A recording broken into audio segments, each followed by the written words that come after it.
Welcome back, everybody. It is episode 75 of Christian Geeks Rockcast, which is the age. I don't know if it was his birthday today or yesterday. John Schlitt turned 75. Wow. Were you going to put that in the news? I was not. Okay. Maybe I should have waited for that, but it's episode 75 and he's turning 75 today, yesterday, sometime in here. We could probably look that up on his Facebook page. The stars are aligned. The planets have aligned. If only he was anyway. If only he was here for us to interview, that would have been perfect. That would have been a perfect collaboration, cross section. John, come on in. John, bring Michael Sweet with you. Come on in. I'm just kidding. What a great double interview that would be. John Schlitt and Michael Sweet. They probably would get along splendidly. I think they would. They're two of them. Well, mostly nice guys. Yeah, that would be an interesting interview because I mean the thing is like they literally both led two of the biggest Christian bands of all time. Absolutely right. And they also were the lead singers of the only two bands I saw last year live. Which it's kind of sad, but it's just sort of last year was a busy year, so it's all right. Petra and Stryper.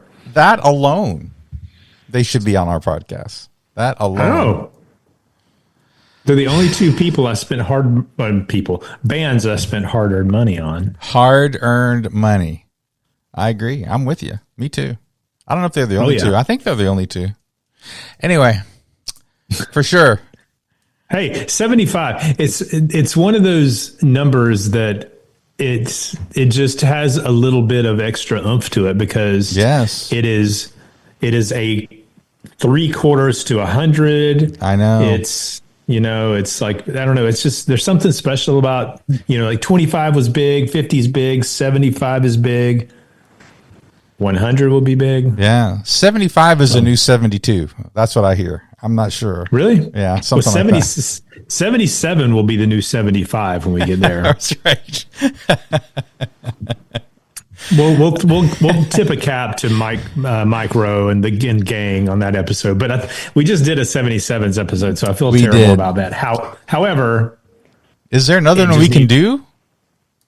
There's about 30 other ones we can do. We could do maybe Drowning with Land in Sight. I would do that one.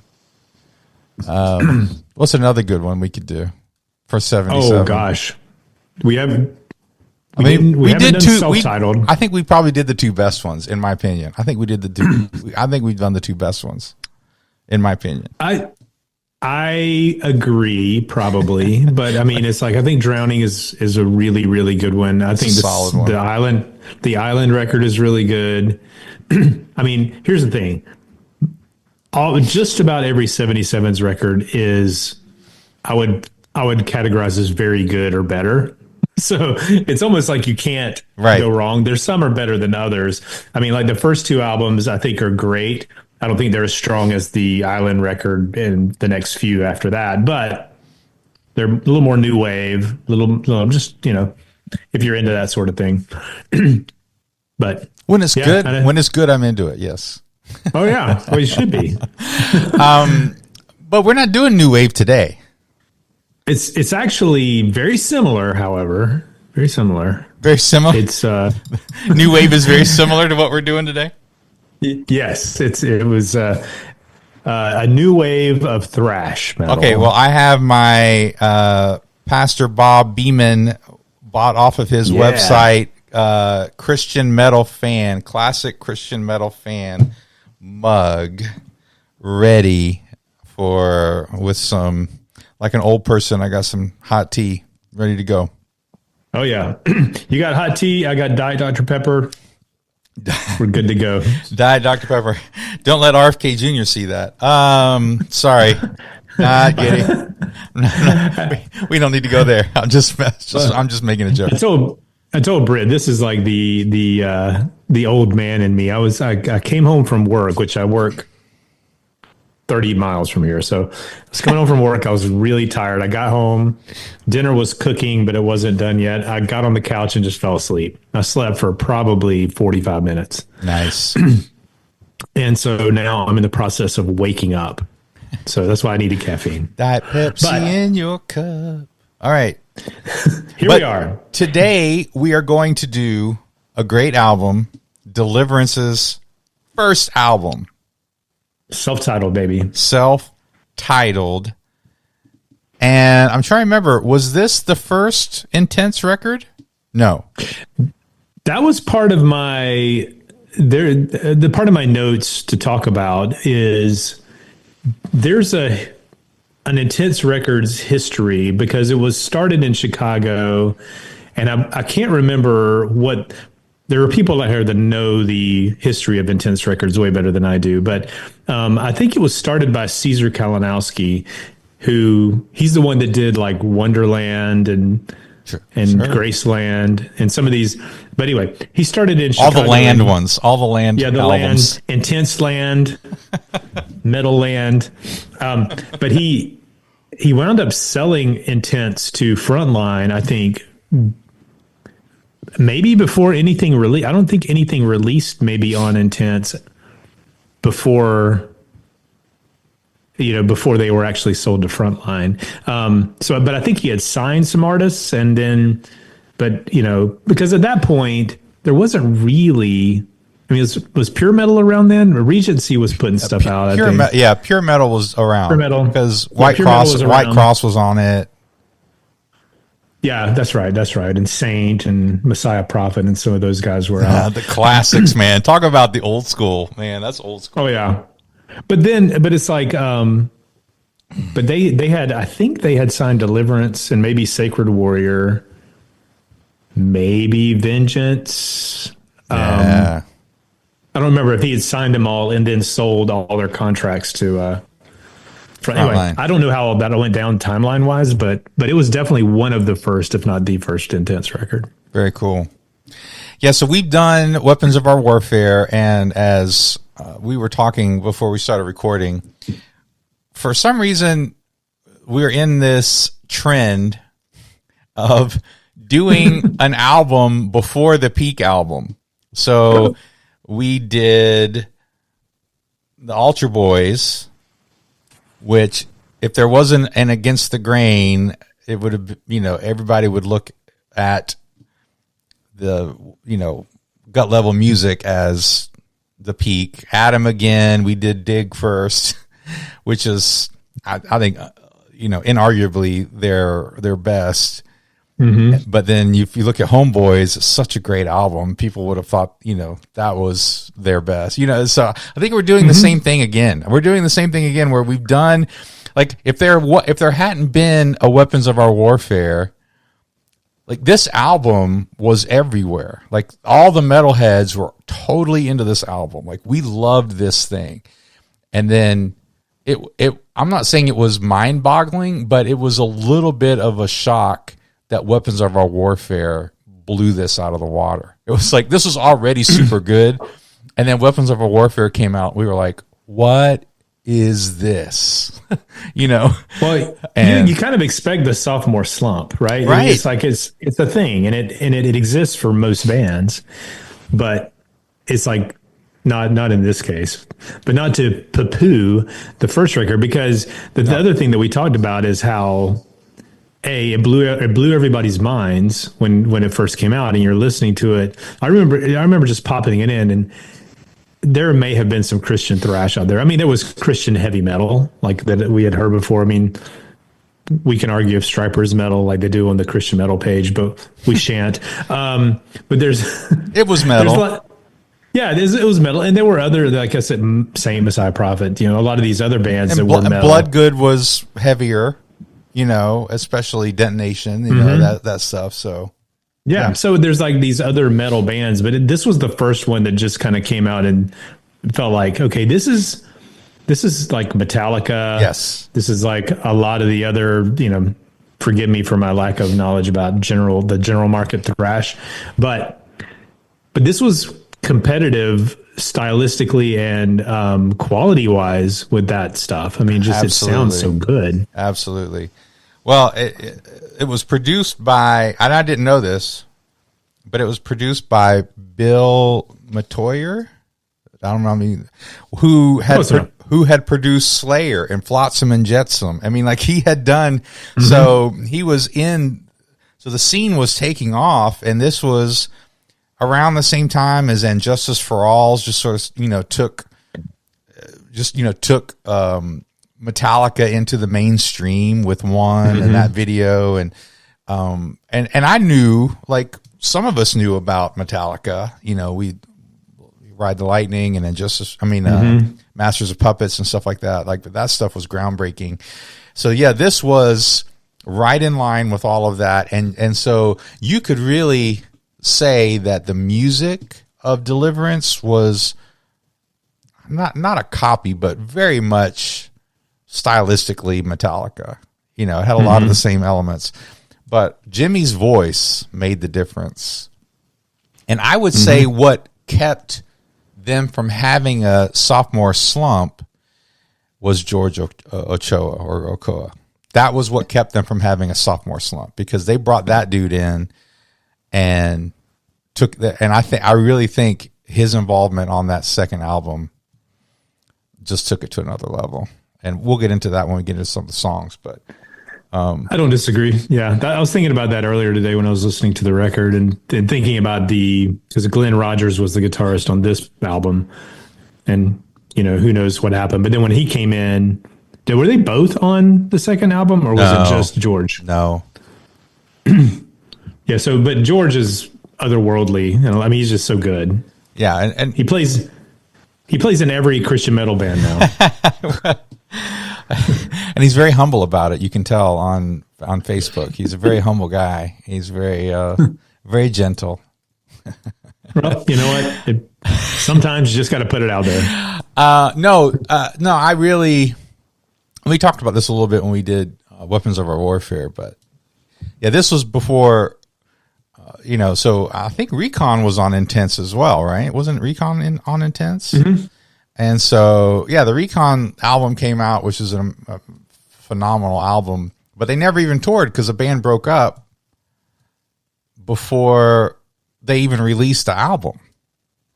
So I think Joel Walker has an interview with George. And I think I remember him talking about this with Joel talking about this with George.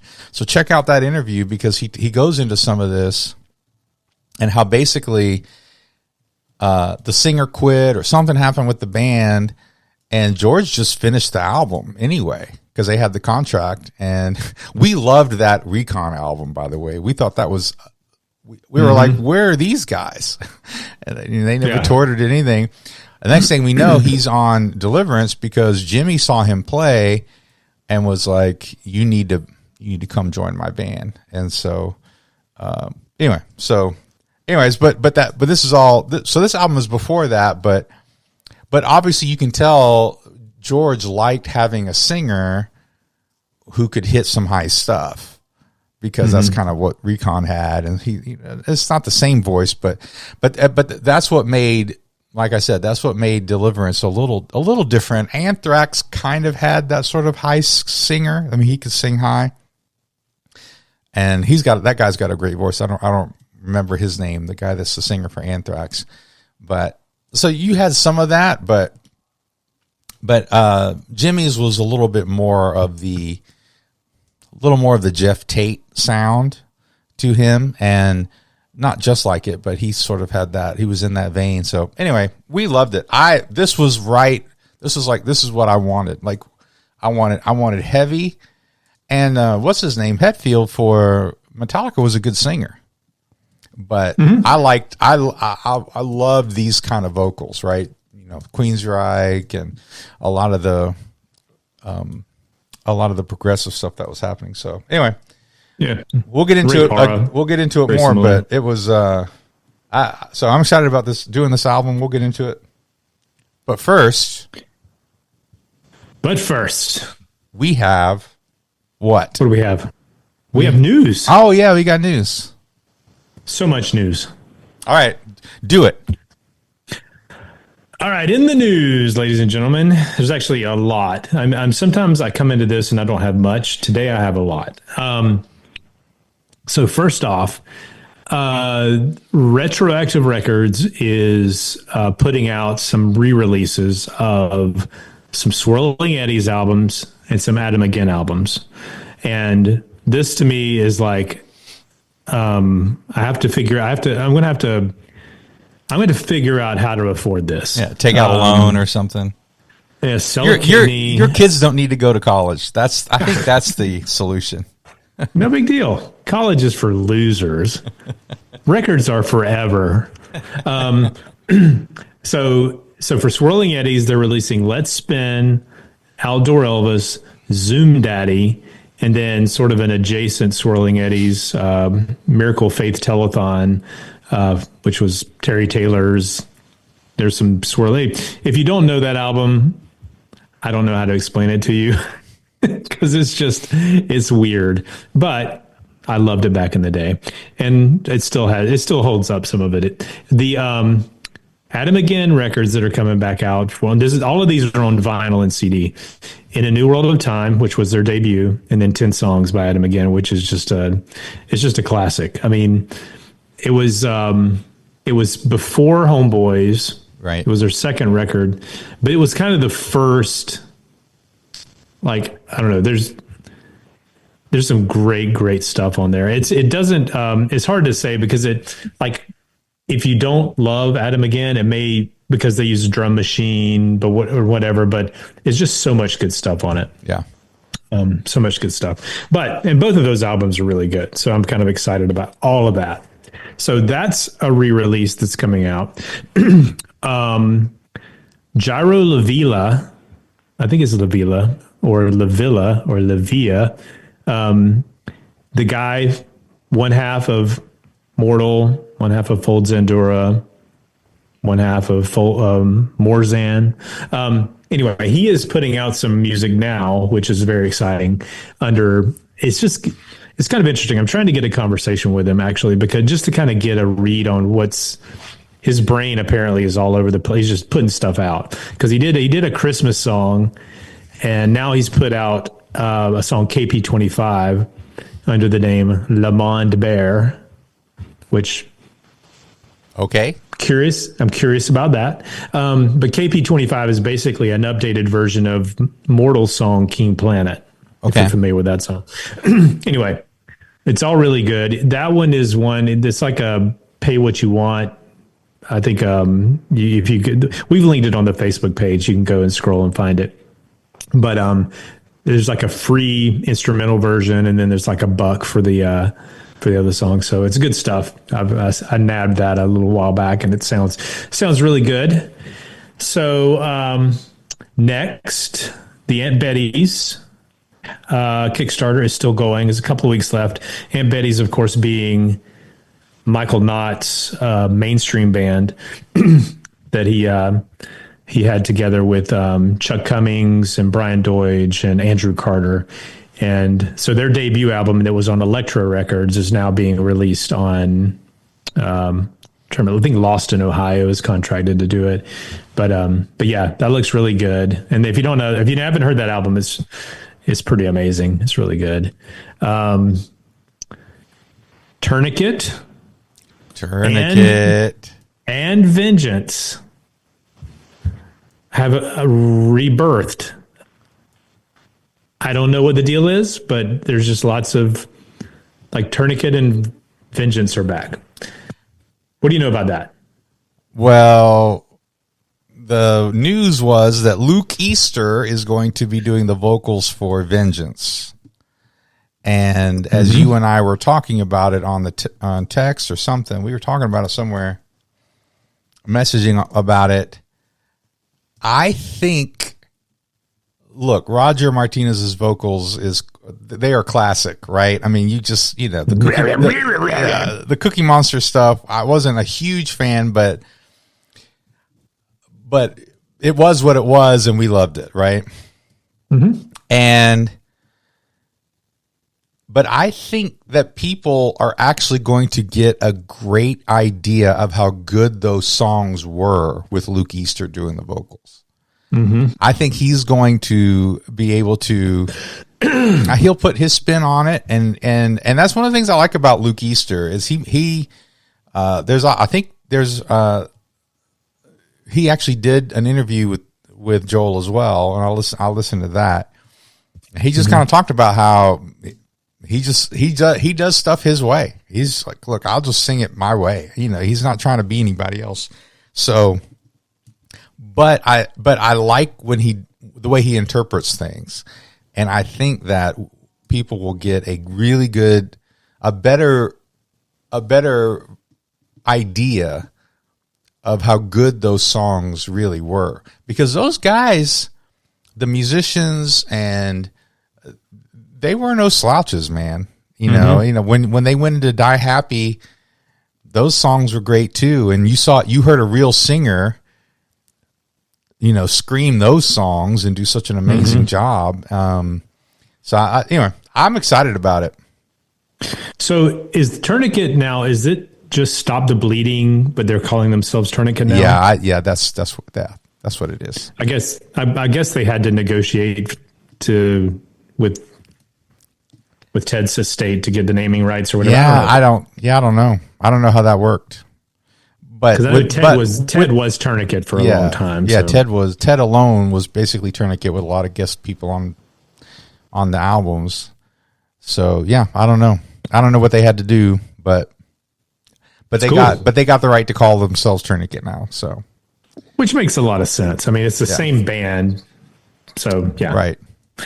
Pretty cool. Okay, so those two bands are back. Okay, so if you were a backer of the new Mad at the World, Love and Despair record, they're going to be within the next week, I think, sending out audio files, which they sent out a note to the backers and said, hey, we're going to send you audio tracks. It's literally just going to be MP3s, no artwork, no nothing. But I think because, it's taken a little while longer, I think, than they anticipated. They're like, hey, we want you to hear the music. We'll do the official thing a little bit later as they get around to it. But albums have been mastered. Apparently it's really good. So that's pretty exciting. So that's coming. Galactic Cowboys are in the studio. Those videos are hilarious, by the way. Yeah. Their Kickstarter update videos have been just really silly. Like the load in stuff where they were doing the load in the studio and everybody's hauling their gear, and then Ben comes in lugging a microphone. I don't know. It's just no, he came in lugging his harmonica. Oh, it was a harmonica. Sorry. Yeah, he was acting like the harmonica was really heavy. I mean, again, you got to see it, but no, they're doing a good job keeping people updated about what's going on. So they're in the studio, and they got a producer that they really like. I'd never heard of the guy, but D.A. Carcos. But they talked him up like they were really excited to work with him. He had worked with some bigger names and stuff, so they're really excited about that. Did you see the video where they yesterday or day before where they sent some teaser clips? No, I didn't see that one. I didn't see those. It's good. Yeah, I'll have to check them out.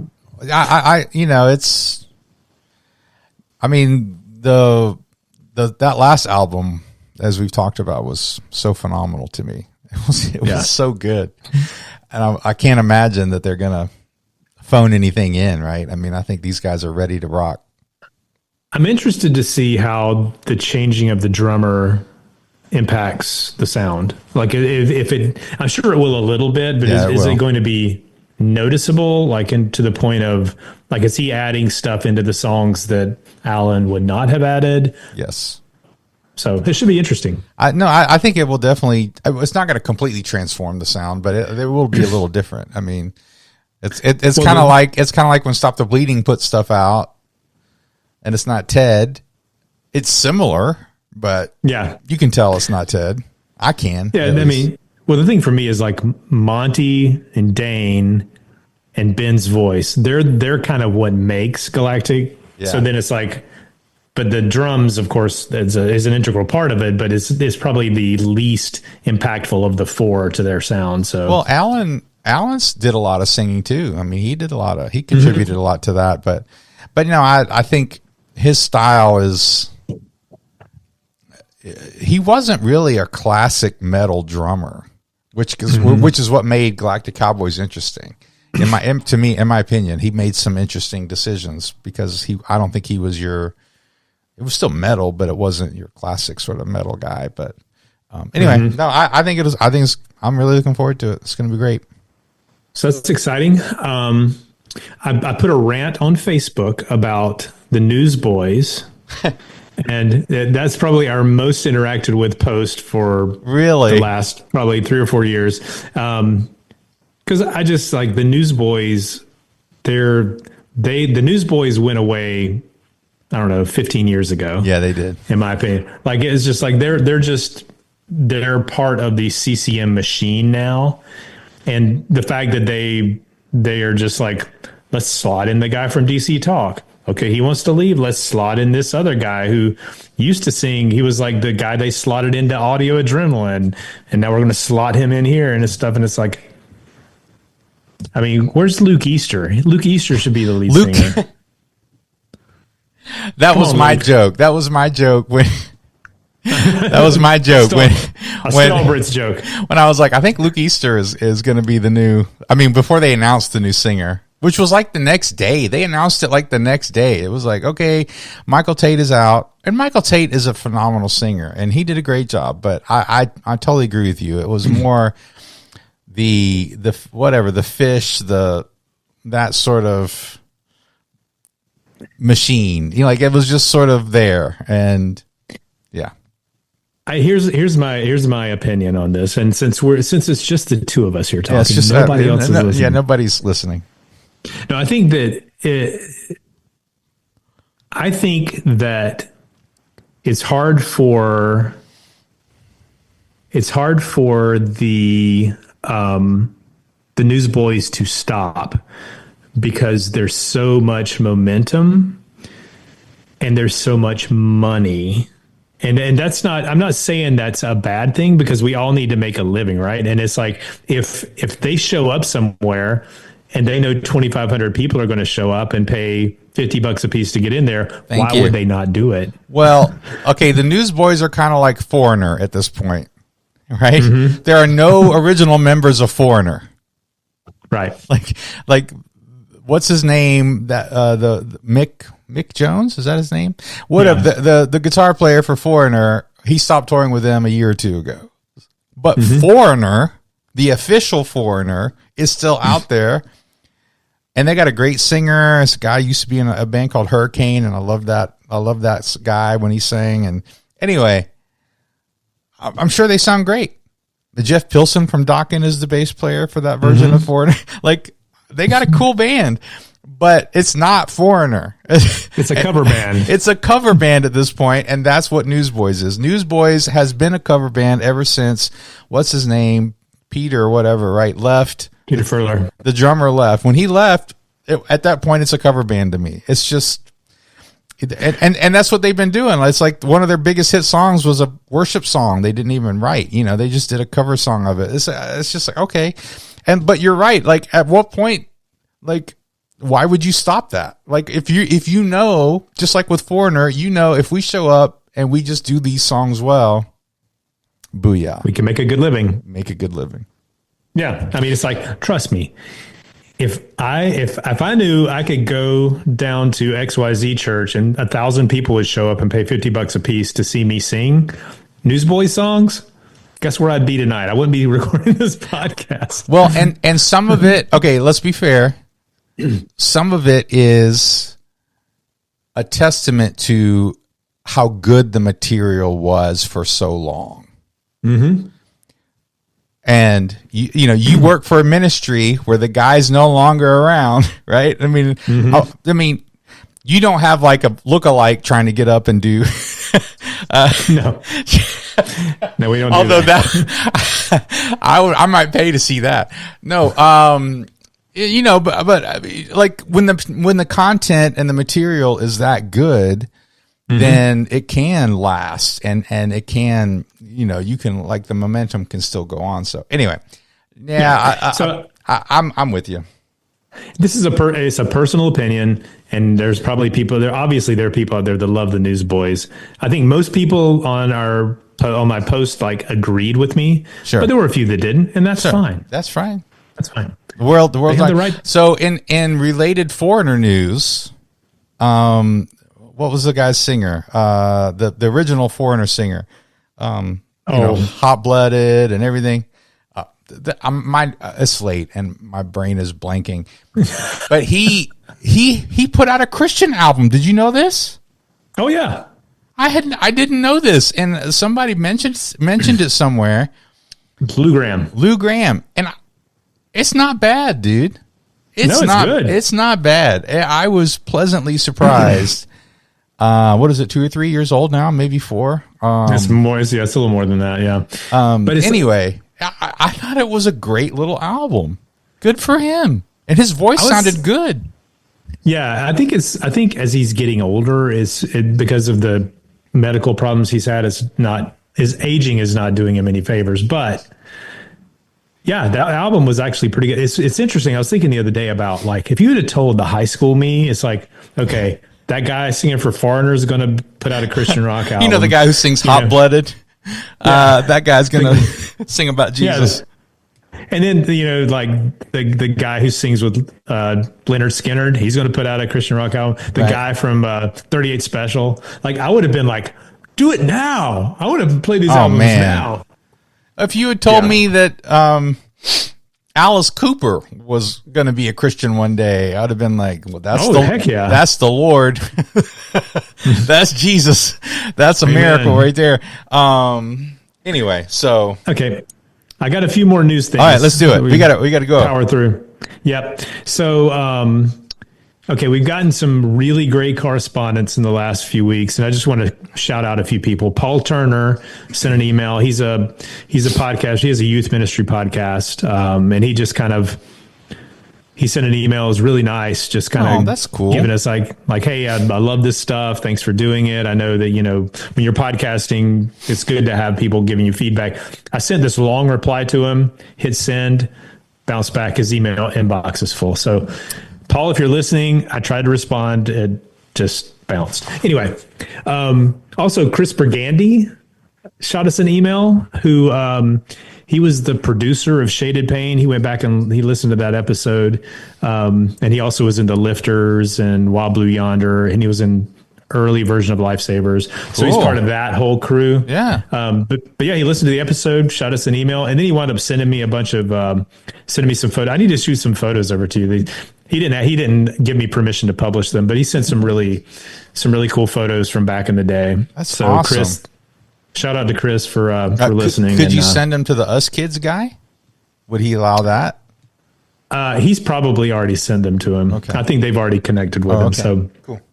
Plus, they're not mine to send. So that's what I'm saying. You would need to ask him probably, but like, please. No, I'm sure that he's already either sent them or anyway. So, and then Dennis Rich, he's one of my dudes who I've known him for a very long time, and he's been listening. He typically, like, he probably won't listen to this episode, but he listens to all of our alternative episodes. Like, yeah, you told me about this guy.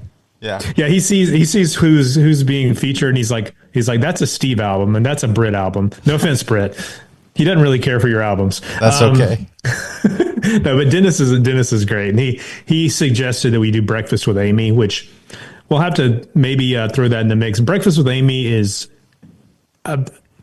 they're an acquired taste. They're really weird, very alternative, but also very groundbreaking. And the fact that they ever released an album in the quote unquote Christian marketplace is just a miracle unto itself. So, but I've got a couple of other things here, and maybe we can look at doing one of those in the near future. But, and then lastly, I wanted to read the latest Apple Music review that we've gotten, which is great. As a Christian kid of the 80s and 90s, I can totally relate to these guys. I love the reviews, the rapport, and the little asides when they veer off topic momentarily. This was an anonymous, well, it's just private universe is what it says, but thank you so much because we go off topic all the time. Wait. We go off topic? Wait, or just me? I think it's a we. It's a we. It's a we. Yeah. I'm just messing. All right. So really quickly, the new Rust Half album came out, and I'm going to give it an overall kind of B. Maybe it's got some cool stuff on there, but it's not quite as. I don't know the term. I know some people love it. I'm sure there's some people who love it, and I'm sure some people love that he's making music again.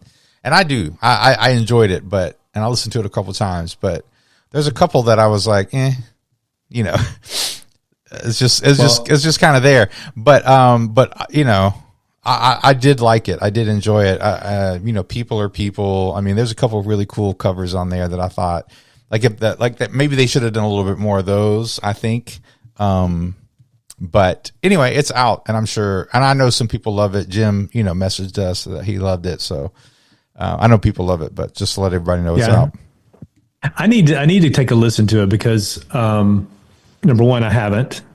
And a lot of it is just because I've been busy and I did not back it. I promoted it, but I didn't back it.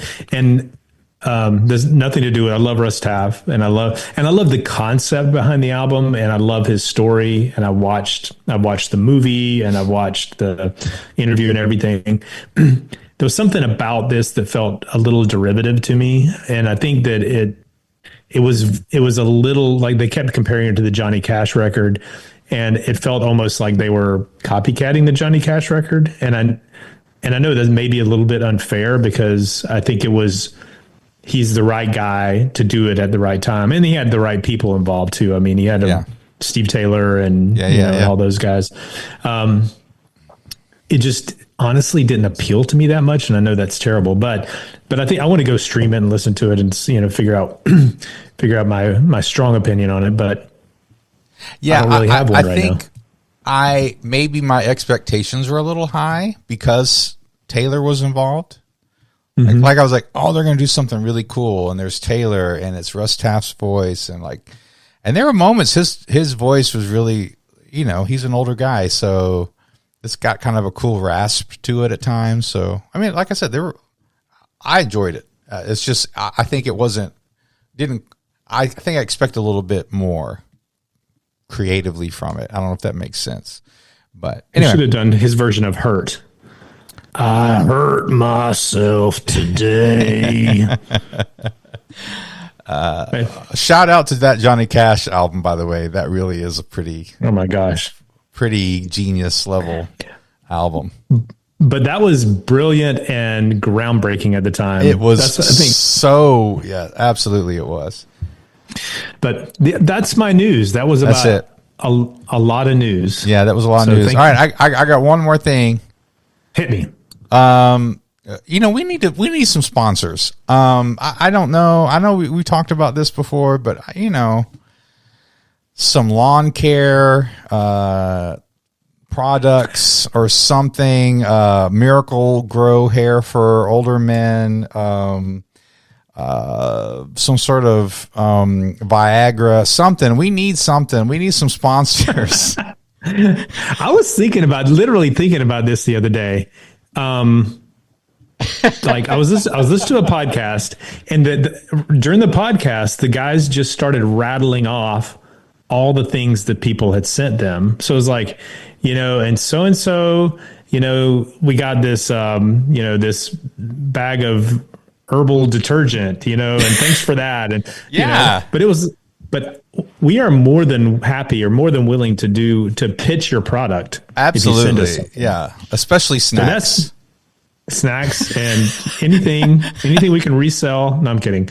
But also, I mean, it's like too, I would say if any of you are out there in the Christian music space, it's like, we would certainly be willing to pitch and promote your products if you are willing to. I'm talking to you, Matthew Boone Hunt. I'm talking to you. I'm channeling you right now.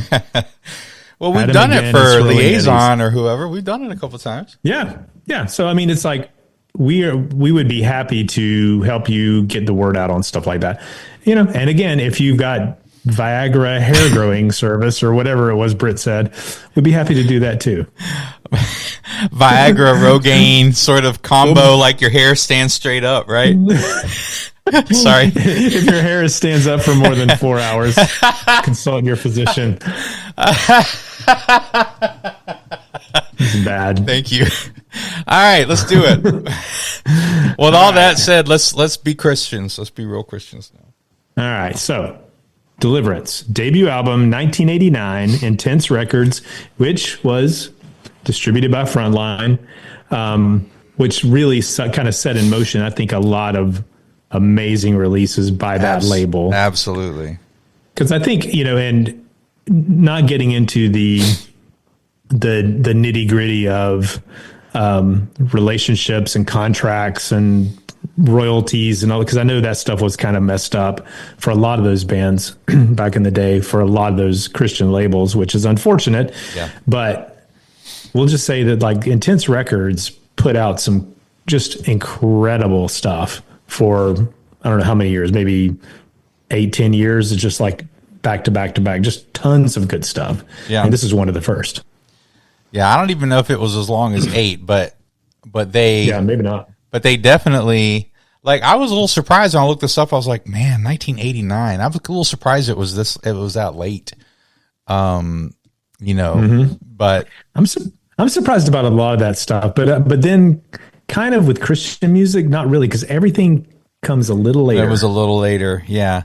But like we said before the news, it was at a great time. It fit. It was, the language of the culture. It was, and like we talked about with a lot of this music, it was something for, especially us kids that were in the church, and we were, I think for Steve and myself at the time, we were both legitimately looking for cool music that wasn't secular necessarily. I still listen to a lot of secular music, but I was a believer enough that I really appreciated and wanted more of like the creative, cool music that I could turn to. And so, yeah, this is all about Jimmy Brown. Like, they started in 1985, it said on the Wikipedia page. And then we've got, like you said, it's got Glenn Rogers on guitar. He was the lead guy, Chris Hyde on the drums, and Brian, I don't know how to say that name, Karula on the bass. And the drummer and the bass player, they were on Weapons of Our Warfare too. And as most people know, George Ochoa, I think it's Ochoa, right? I think so. That's what I would say. Yeah. Okay.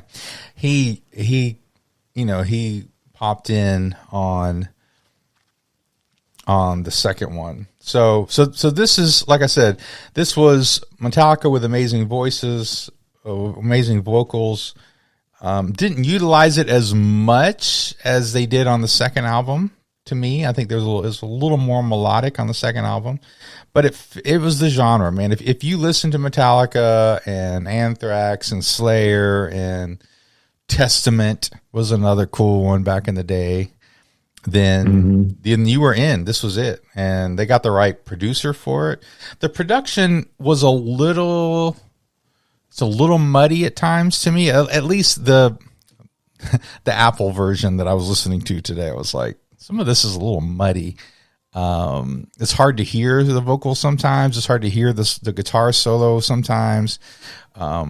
But still, like I said, when it came out, we didn't care. It was like, just like with White Cross, when White Cross came, like I'll listen to that first White Cross album now, and I kind of cringe at times. It's so tinny at times, and I'm like, ugh. But I didn't care. When it came out, I was like, this is the coolest thing ever. But let's be real. It's like when those albums came out, we were probably listening to them on cassette. Yes. On like a mono. Craig, like a Craig head unit in our car with like Radio Shack speakers. So yes, there's only so much you could, like, clarity you can get out of that. But in my opinion, like I listened to the remastered version.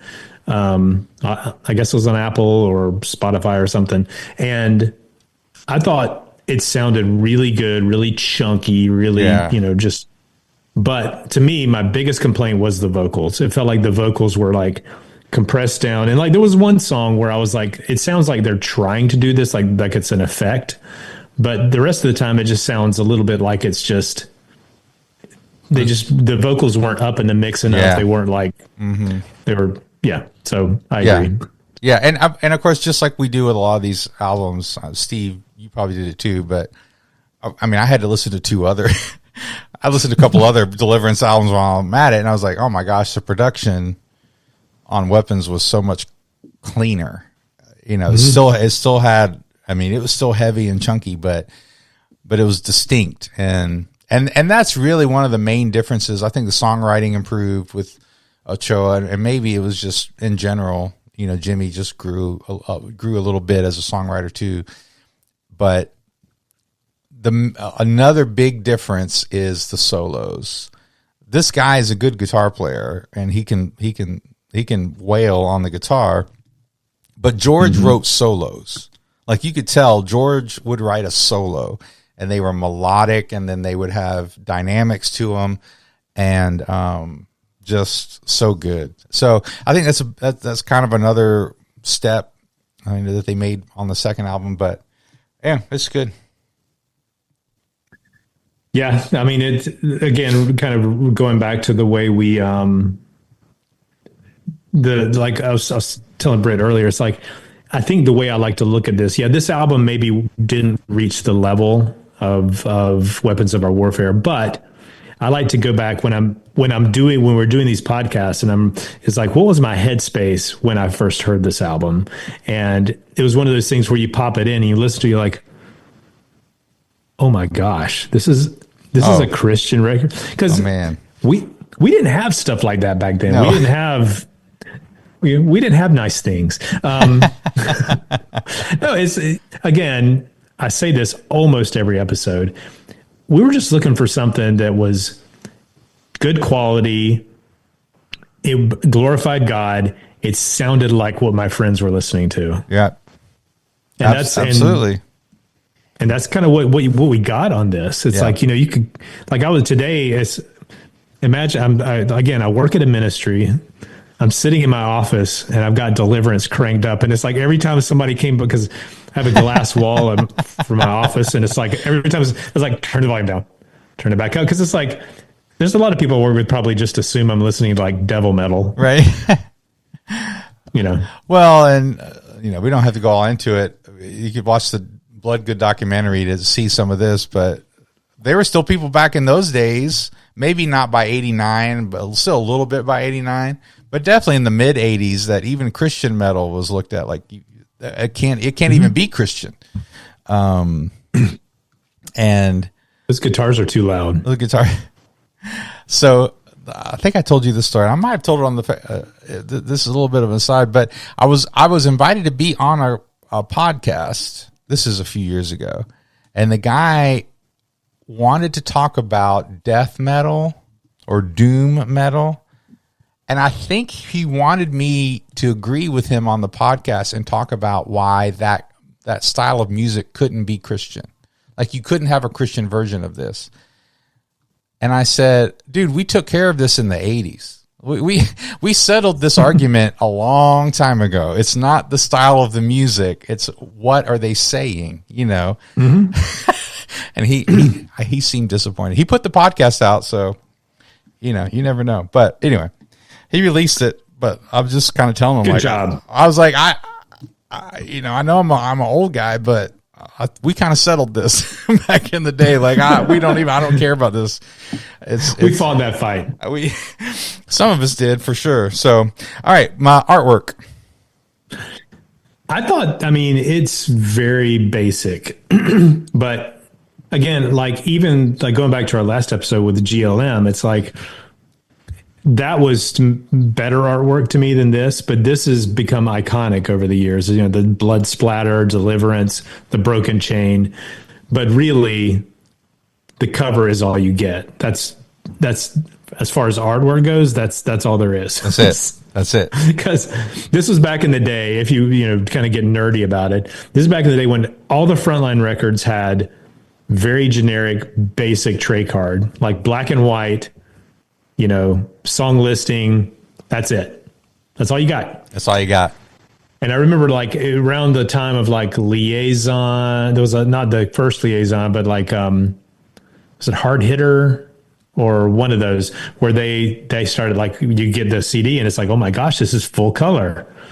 I've never seen this before on a Frontline record, but this, like, yeah, it's, the cover is all I can really review because it's really the only thing. And I like it. It's very simple, but simple is good sometimes. If you do simple well, right? Yeah, it can work. All right, it's a little bit descriptive. It's like Deliverance. The chain is broken. I get it. I get it. All right, first song is Victory. Victory.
Yeah, man.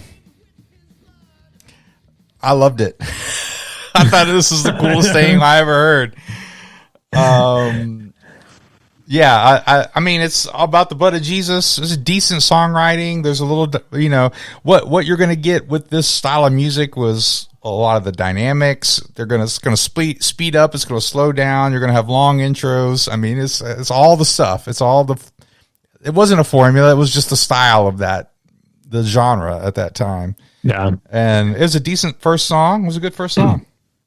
Yeah, I think, and just noting, it's like every song on this album was written by Jimmy Brown, who's the singer and the rhythm guitar player, or arranged. Jehovah Jireh was arranged by him because it was written by some Mennonite lady way back in the day. We'll get to that. I have some discussion about that. And then Glenn Rogers co-wrote Temporary Insanity. But it's like Jimmy knows thrash. And it's like, and we talked about this again before we went on the air. It's really just, it's like, it's a formula. And like I listened to this album today all the way through, and it's just like, it just sounds cool. Now it's hard for me to like, I know some of these songs, but the distinguishing between songs gets a little difficult, but they all sound cool. Yeah, they do. I don't know. Yeah. It's hard to say anything other than that. It's just like it's all good. Like they're like, I can listen to 77s and the difference between those songs is palpable. Like it's very different, and this is not. It's all very same. Yeah, it's all very good. Yeah, this is somewhat similar to what we've done before with what we talked about before, like with the Angelica album, where they can kind of run together. I mean, there's a little bit of distinction here or there, and I think the better songs are the highlights, because you can oh yeah, there's a little melody to that. There's a hook to it. There's something to it, But that Crucified album was the same way, man. It's just like they had a niche and they just went for it, man. This is what we're doing, but you still do it well, All right. When you think about the one big hit from Metallica, from Injustice for All, that was kind of a different song. It was a different style song.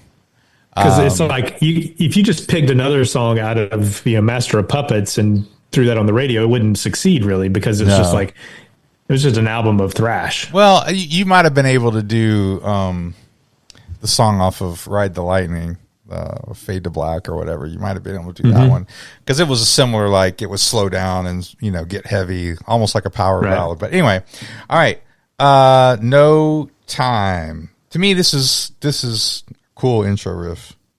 Yeah.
Yeah, I mean, to me, this is a little bit more of a distinct song that you can kind of go, oh, yeah, this is, it's got a little more of a recognizable chorus. And, it's kind of an interesting lyrical thing. Like in the first verse, he doesn't have time for God. And then he realizes he doesn't have any time at all.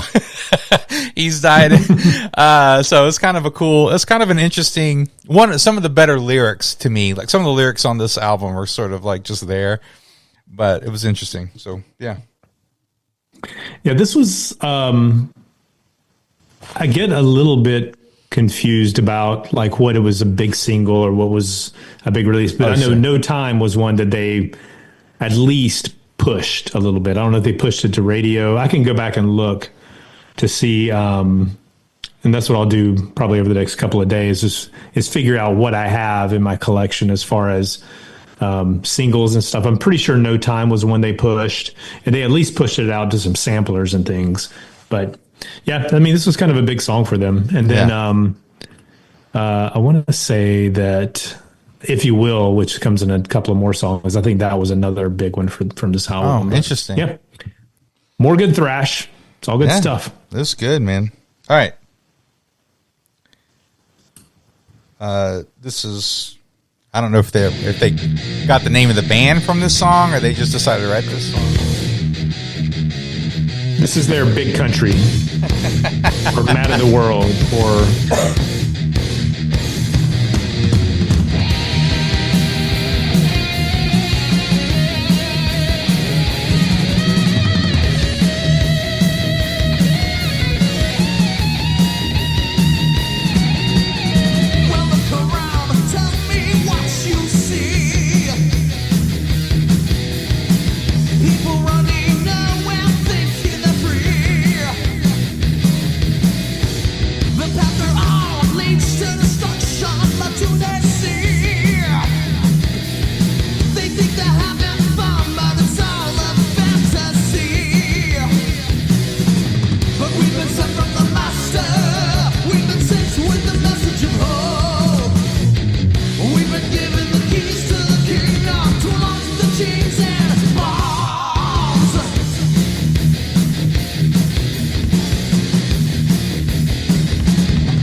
so good.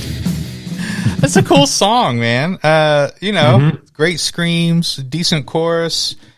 The solos are a little hard to hear at times, a little muddy, at least on the Apple version that I was listening to today. And the song isn't quite as dynamic, doesn't have as much of the slow down and the dynamic sort of parts to it, but I like it. This is a strong start to the album, these first three. Although they sound a little similar, but it's a strong start. Yeah, and Jimmy flexing his vocal skills a little bit there. I think about think about these first couple or two of the first albums, we'll say, from Intense Records. You had Sacred Warrior, with Ray Parra, and then you had Deliverance with Jimmy Brown. It's like, because that was another thing with Christian music, and not to poo-poo anybody, but you always felt like we didn't always have the best like representation, singing, guitar playing, songwriting. It was good, and a lot of it was really good, but a lot of it wasn't, production, all the things, but it's like these guys were great singers, great players. It was just, that's why it was good to pop this in and you listen to it. It's like, that guy can wail. Yeah. And the guy from Recon was right in the same time period. And that guy could sing like the Dickens, man. That guy was amazing. I totally agree. All right. If you will.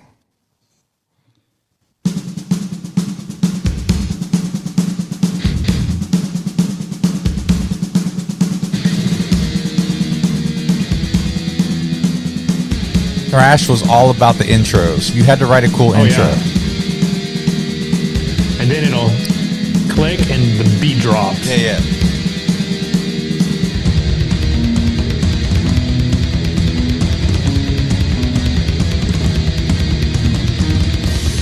And the intro was usually when the drummer they got the shine.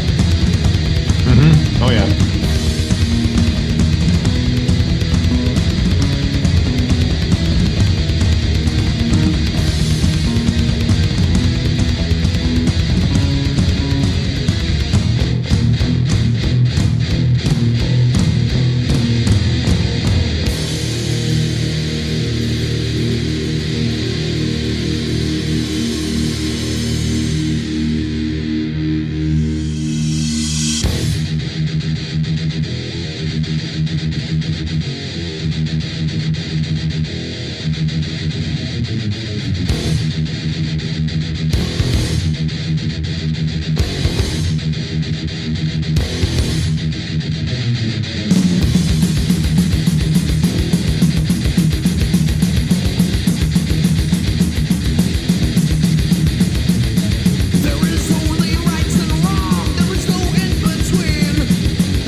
Pretty much the song. It slows down a little bit for kind of the middle part. It's not really a chorus. It's a decent song. It speeds up again there at the end. But yeah, so thrash bands didn't write songs for albums. Thrash bands wrote songs for people to mosh to live. Mm-hmm. That's how they wrote. So when you're listening to it and you think, well, that goes on a little long. They're just kind of playing that riff a little long. Like they're doing it on purpose because live, that's what they would do. Like that's how they played those songs. So that people could just bang their heads and run into each other and run in circles and stuff. Well, think about it as like a heavy metal version of like Fish or Grateful Dead. They're jam bands. They're just going to sit there and play that hippie music while the people are out there, dancing around like this. And this is different kind of dancing, different kind of music. Same principle. Yeah. And how you were just dancing so how you danced at a Deliverance show, right? That's how you danced. Oh, that's how I would definitely how I would dance now, because I would get a headache within the first 30 seconds if I tried to bang my head. I can't remember who it was, but I saw something came up social media or somewhere, a little article where there's one of the old, it wasn't a Christian guy, but it was one of the old heavy metal guys. And he was like, I can't bang my head anymore. I have so many, it's like, I'm like, oh my gosh, we're getting old. All right. The Call. Where'd it go? Like the guys who did I Still Believe? Never mind. Didn't Deliverance write that song? I think so. Okay. This sounds a little bit like If We Faint Not on the second album. Like if you listen to the...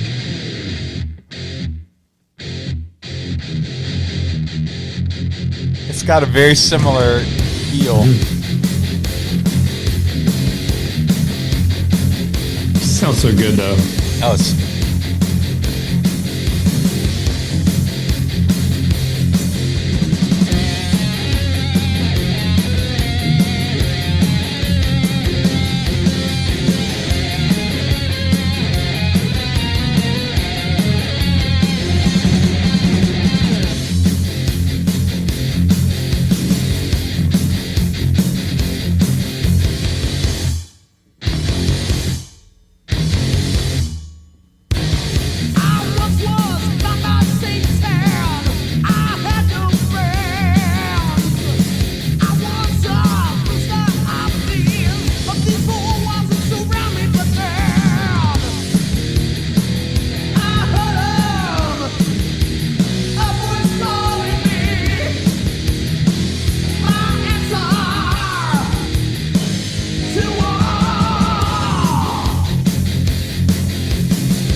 Yeah. It is what it is, man. It's just it's a great. I like the intro a lot. It's kind of got more of that crawling groove to it. Decent song. It's got a separate, distinct chorus to it. I like it. It's a good song. Yeah, it's to me, especially music like this. It was the crunch, like the riff, the chugga chugga, I mean, it's I don't know a better way to say it, but it's like that whole thing. Again, I was like taken back listening to this in my car earlier. It's just like, just crank it up super loud and just the,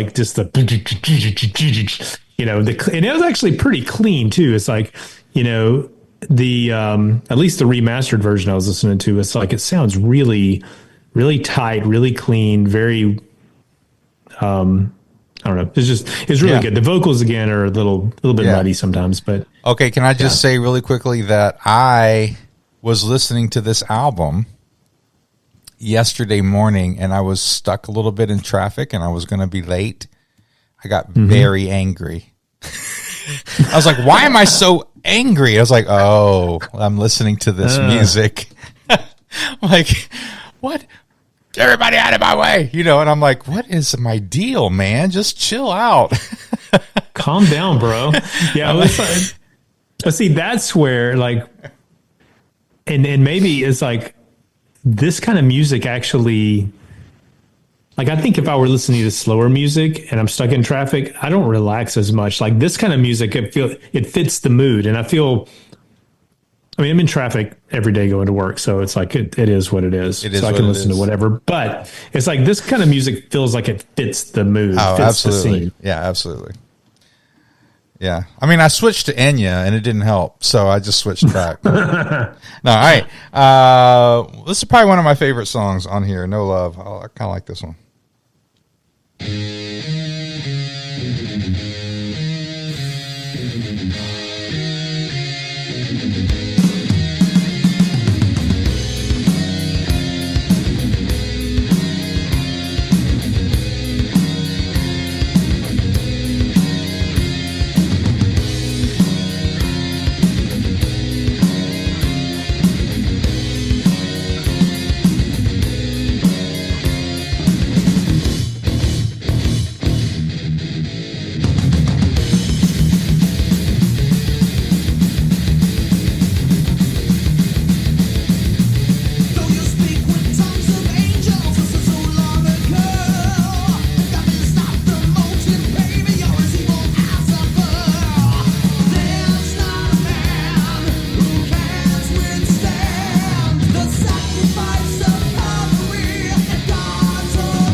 So this one frustrated me because I couldn't hear the vocals that well. The vocals are, at least on this whatever remastered version that's on here. It's like the vocals are really hard to hear, but I like the idea of the song. So it's basically going through 1 Corinthians 13, like basically without love, everything else is just noise, which I thought was a really interesting idea for a heavy metal song.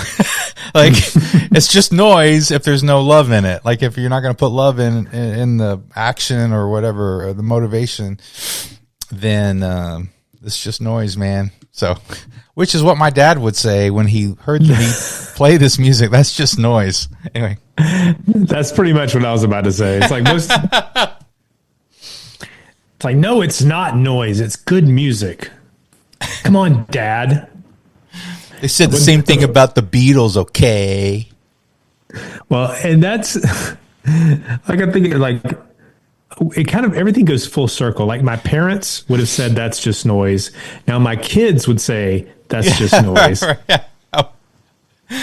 So what was it we were listening? I was listening to the other day, and Hosanna was in the car, and it was some rock song, and Hosanna goes, "Okay, this is one of the rock songs that you play. I like. I forget what song it was." She does like the Beatles though a lot, but she's like a lot of the heavy, harder rock that I listen to. She's not into.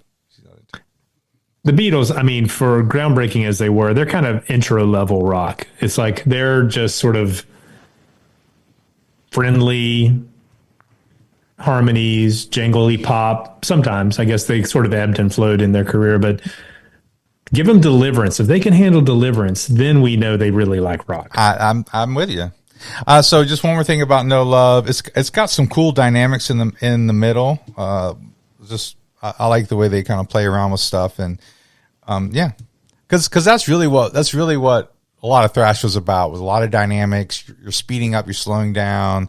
You're doing stop-start sort of stuff, and a lot of hitting the cymbals, chun chun chun chun chun chun. Just doing that sort of stuff, and yeah, I like this. I like this one a lot. Yeah, that's a good point, because I think that's what makes the music different is like how they do the dynamics, because it's all really just a lot of just or like what is the current like beat of your guitar playing? Are we going to do it slower? Are we going to do it faster? Are we going to do it? Are we going to go jigga jigga We're going to play it in E minor. That's what we know. What we know is we're going to play it in E minor. All right. Blood of the Covenant. The splattering on the bass player got to start this song out. Oh yeah.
That's pretty much the whole song. It's not really much of a song, but thrash bands would have songs like this. Thrash bands would have songs like this where it's just energy. It's just full on playing at 11, and there's a little bit of dynamics, but not much on this one. It's just riffs. It's just we're just gonna go. So yeah. Yeah, no, that's a good way to put it. I mean, it's like there's a message to say. I wrote some lyrics. Let's just speed metal this thing out. We're just gonna speed it out, but again, it's again, like, you know, metalheads might not like this, but it's kind of like a dance song. The point of the dance song isn't melody and pop. You know, it's not a pop melody. The point of a dance song is to get your body moving to that beat, you know, and that's what a lot of thrash was about, the same sort of idea. And so, anyway, yeah, not much to say about it. I mean, it's basically talking about the new covenant. Yeah, that's cool. All right. Yeah, it's any metal, you got to talk about blood. Yeah. You got to talk about sacrifice. You got to talk, you know, judgment. There's a lot of judgment. Yeah, it feels very metal. But and the thing is, like, too, this is Deliverance's first album, so we got to get all that stuff out, because this is what, in 1989 you're listening to metal. This is what you expect. This is it. What you don't expect is a old school Maranatha style praise song. Jacked up. Okay, so this song was written by Merla Wilson, who born in Ontario, in Toronto. She just sounds metal already. She's metal. Yes. Merla Watson was Swiss Mennonite, which, you know, very metal. You know, those Mennonites could really, they could put up a barn like nobody's business. What's crazy though is like this is a song that, you know, back in my Pentecostal days when I was a youngster, man, I sang this song hundreds. You had Pentecostal days? Dude, yes. Well, did you wave a flag around and everything? Tambourines. Tambourines. You were tambourine Pentecostal, not a flag Pentecostal? Correct, yes. That's one thing I can say is I haven't been one thing my entire life. I've gone from Methodist. In high school, I was very good at math, so I was a Methodist. Methodist, Baptist, Anglican. Yeah, wow. Pentecostal. Nice. I've been all over the map. You know, if you believe if you preach the word. You're a spiritual mutt like me. That's what I call myself. I'm a spiritual mutt. Yes, absolutely. Yeah, it's like, you know, it's like the current church. When I started going there, I was like, I have no idea what denomination this is, so I had to look it up. Right. I appreciate it and I like it. So there you go. All right, so this one is, I think this was one of the more popular songs personally. This is what I remember, or maybe just that a lot of people played this. A lot of the bands my age that were metal, this is what they would do. Anyway, here, Jehovah Jireh. Jehovah Jireh, my provider.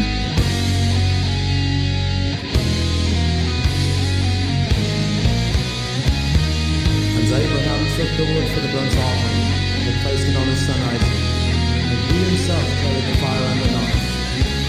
As the two of them went together, Isaac spoke up and said, Father Abraham. Yes, my son. The fire and the wood are here, but where is the lamb for the burnt offering? Abraham answered and said, God himself will provide the lamb for the sacrifice.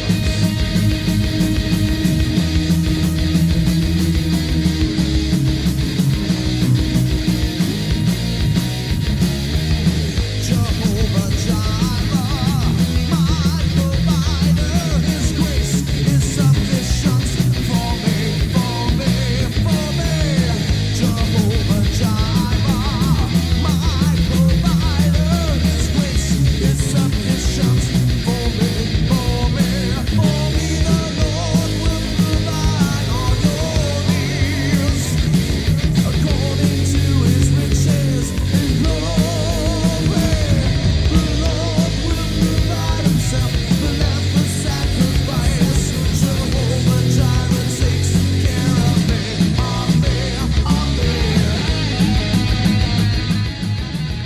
It's a little cheesy, but we loved this. Like, if you were a church kid, you were like, wait, they took a praise song and rocked it out like this? Like, we loved this. I don't know if secular people would love this at all. They would probably think this was kind of cheesy. We loved it. Every minute of it. Well, I mean, we talked to Ronnie Cates, right? That's probably our most listened to episode ever, our interview with Ronnie Cates from Petra. And they did their praise and worship album. Right. It came out the same year as this. It came out in October, which I don't know when this album came out, but I'm going to guess it probably came out before October. So he was talking about how they were breaking ground with that. I'm going to say Deliverance, maybe. Hot take. Hot take. I'm with you. Ooh. I'm with you. Hot take. We just broke news. I know. Broke the news. I'm calling you out, Ronnie. I'm just kidding. I just saw Ronnie like 2 days ago. I didn't talk to him, but I saw him in the sound booth, and you were like, "What's up?" And he just ignored you. He was like, well, now he's definitely going to be ignoring me since I called him out. He just now in front of everybody. Well, I'm sure he's listening and taking notes. On every episode. I'm sure that's how that works. Him and Brian takes notes of every episode. Ronnie Case takes notes of every right. episode. Love you, Ronnie. The solo on this one is actually really cool. I mean, we won't play it, but like this is one of the better solos, by the way. This was great, and we loved it. I loved everything about this, and it was obviously because it was a praise song. It was a little more melodic, but it's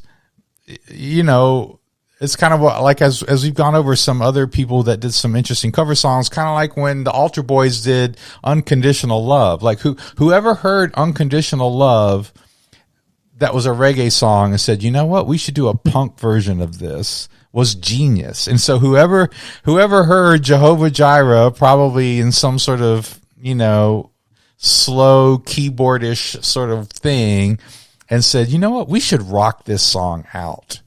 And it was genius, in my opinion. Mm-hmm. I mean, we loved all of that. So, yeah. All right. Temporary Insanity is number 9. Isn't this a Jamiroquai song? Yes, it was. Okay. Just making sure. Jamiroquai covered this song on their album. It sounds very different. That's...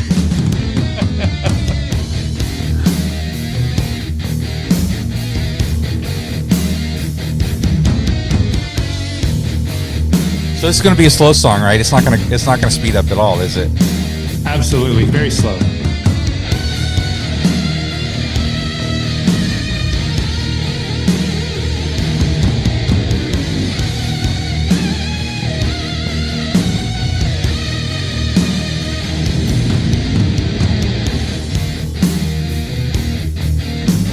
I actually really do like this intro. Mm-hmm.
Okay, so I like the music and I like the structure of the song. I really like that intro. But the lyrics are a little confusing. Like if you start like looking through the lyrics, you're like, okay, I know it's about insanity, so maybe it's not supposed to make sense, but they kind of don't make sense. So again, first album, they're young. I get it, okay. But anyway, it slows down a little bit again.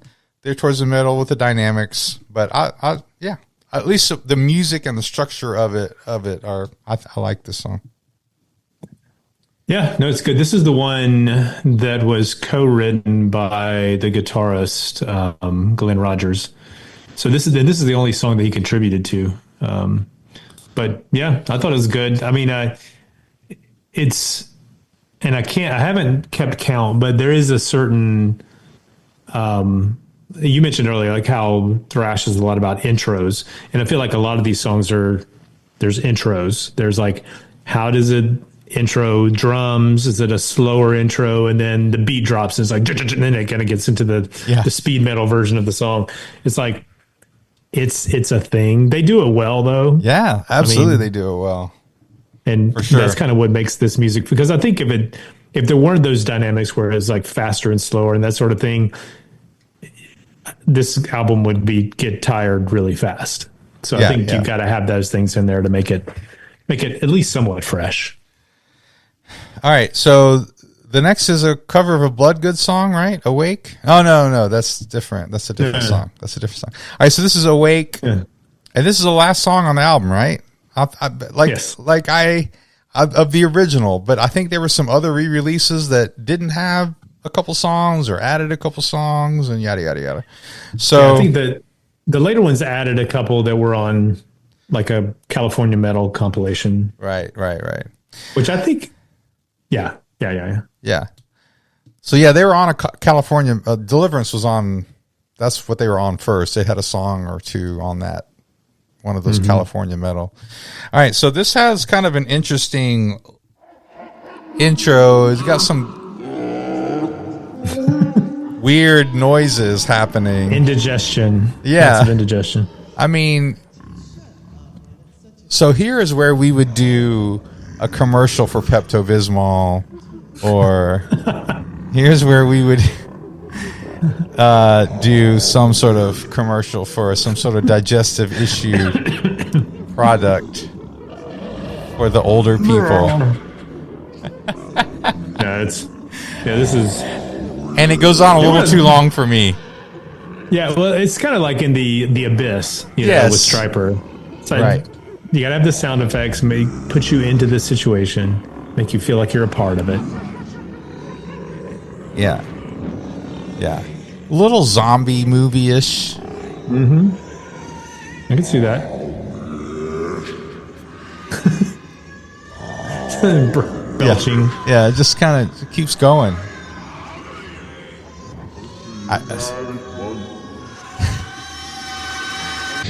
Okay, here we go. Yeah.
Yeah. So it's like almost 3 minutes into the thing before they get to any vocals, but between there's a longer intro and all the It's a cool.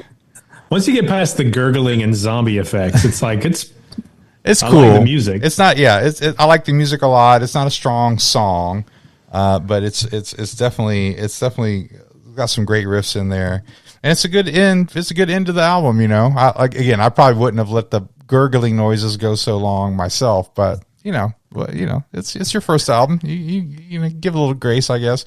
But so that's the end of the album, and it's cool. Yeah.